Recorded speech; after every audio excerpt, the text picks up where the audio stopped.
তো রাধে রাধে, সবাই কেমন আছো? আশা করি ভালো আছো, আর আমিও ভালো আছি। তো চলে এসেছি আবার একটা নতুন ভিডিও নিয়ে। তো সেদিন রাত্রেবেলায় ও নিয়ে এসেছিলো চিকেন, তো চিকেনের ঝোল তো হয়েছিল, প্লাস আমি ভাবলাম যে আরেকটা একটুখানি বোনলেস চিকেন নিয়ে কিছু একটা করা যাক। তো তখনই ভাবলাম যে তাহলে চলো চিলি চিকেন করা যাক। তো এটা একটু স্পেশাল ওয়েতে বানাবো, তো মানে একদম রেস্টুরেন্ট স্টাইলেই হবে। তো ম্যারিনেট করার সময় মানে আমি ক্যামেরাটা অন করতে ভুলে গেছিলাম, তো আমি তোমাদেরকে বলে দিচ্ছি কী দিয়ে ম্যারিনেট করেছি চিলি চিকেনের জন্য। তো সেখানে একটু আদা রসুন পেস্ট দিয়ে দিয়েছিলাম, হালকা একটু লবণ দিয়েছিলাম, আর একটু গোলমরিচ দিয়েছিলাম। তো সেইটাকে দিয়ে ভালোভাবে, আর একটু ওই হালকা মতো কর্নফ্লাওয়ার দিয়ে এটাকে ভালোভাবে মাখিয়ে নিয়েছিলাম, এবং তারপরে হালকা তেল দিয়ে সেটাকে আমি আস্তে আস্তে লো আছে দেখবে, যাতে আর কি মানে তাড়াহুড়ো করে আর কি ওটাকে উল্টাতে যাবে না, তাহলে একটু মানে ভেঙে যেতে পারে বা মানে ছেড়ে ছেড়ে যেতে পারে, বাট তার জন্য আস্তে আস্তে ওটাকে উল্টাবে। তো আমি দেখো দিয়েছি, আর তো আমার ভাজা হয়ে গেছে, আর একটু আছে সেটা ভাজা দেবো। আর দেখো বাকি চিকেনটা তোমাদেরকে দেখালাম, যেটা কিনা ঝোল হবে, তো সেটা রেখে দিয়েছি। তো তারপরে প্রথমে কড়াইয়ে তেল দিয়ে দিয়েছি, তারপরে আদা রসুন কুচি, যেটা পেঁয়াজ কুচি ছিল সেটা দিয়েছি, তারপর পেঁয়াজ দিয়েছি, আর ক্যাপসিকাম আমার কাছে ওটাই ছিল, আর সবুজ হয়ে লাল হয়ে গেছে, মানে ওটা ফ্রিজে ভরা থেকে থেকে ওইটুকু অবশিষ্ট ছিল। তো যাই হোক, আমার কাছে ওইটুকু ছিল বলে আমি এটা দিয়েই কাজ চালিয়েছি। আর তারপরে একটু লঙ্কা কুচি দিয়েছি।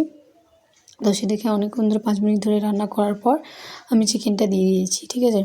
তো চিকেনটা ভালো করে একটু মানে একটু খানিকক্ষণ, এটা 2 মিনিট মতো একটু মানে রান্না করে নেবো। আর এদিকে সসটা বানিয়ে নিয়েছি, যেটাখানে দিয়েছি tomato sauce, soya chilli, red chilli and soya sauce. তো এই তিনটে একটু ভালো করে মিক্স করে নিয়েছি একটু জল দিয়ে।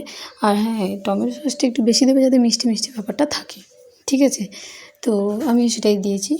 তো এটাকে ভালোভাবে 2 মিনিট মতো নাড়াচাড়া করে নিয়েছি। তো দেখো অনেকটাই রান্নাটা হয়ে গেছে, মানে এখানেই চিকেন অলমোস্ট মানে 90% সেদ্ধ হয়েই যায়, ঠিক আছে। আর একটু যেটা থাকে, যেটা ওই সসগুলো একটু মানে ভেতরে করার ব্যাপার থাকে, তো সেটা হয়ে যাবে। তো তারপরে দেখো আমি সসটা দিয়ে দিলাম, যেটা আমি রেডি করে রেখেছিলাম। তো সেটা দিয়ে খানিকটু একটু নাড়িয়ে নেবো। আর তোমরা তোমাদের ইচ্ছা মতো মানে প্রয়োজন মতো জল দেবে, কারণ কেউ একটু টাইট খেতে পছন্দ করে, কেউ একটু ঝোল। তো আমি একটু মানে চিলি চিকেনটা আমার এতটাই ভালো লাগে যে মানে ওই যে সসটা থাকে সেটাও আমার খুব সুন্দর লাগে এই রান্না করার পর। তো তার জন্য আমি একটু কী বলবো, একটু জলটা একটু বেশিই দিয়েছিলাম। তো এই জলটাকে একটু মানে মোটা করার জন্য আমি, তোমরা ময়দা থাকলে ময়দা দিতে পারো, বাট আমি এখানে কর্নফ্লাওয়ার দিয়েছিলাম। তো কর্নফ্লাওয়ারটা একটু জলে গুলে নিয়ে হালকা পরিমাণ মতো দিয়েছিলাম, বেশি দিইনি, 1 চামচ মতো। তো তোমরা দিয়ে দেবে। আর একটু চিনি দিয়ে দিয়েছি, একটু লবণ দিয়ে দিয়েছি।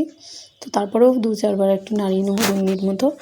তো দেখো এখানে অলমোস্ট হয়ে গেছে। আর এখানে হ্যাঁ, আমি একটা স্পেশাল মশলা বানিয়েছি, তো সেই মশলাটা কী তোমরা যদি জানতে চাও তো পরে তোমাদের সাথে আমি শেয়ার করে দেবো, আমার এই ভিডিওটা আমি নিতে পারিনি। তো আমি এবার প্লেট থেকে নামিয়ে একটু উপর থেকে সাদা তেল ছড়িয়ে দিয়েছি। তো তোমরা বলো কেমন লাগলো। তো এই রেসিপিটা তোমরা একবার হলেও বাড়িতে ট্রাই করো।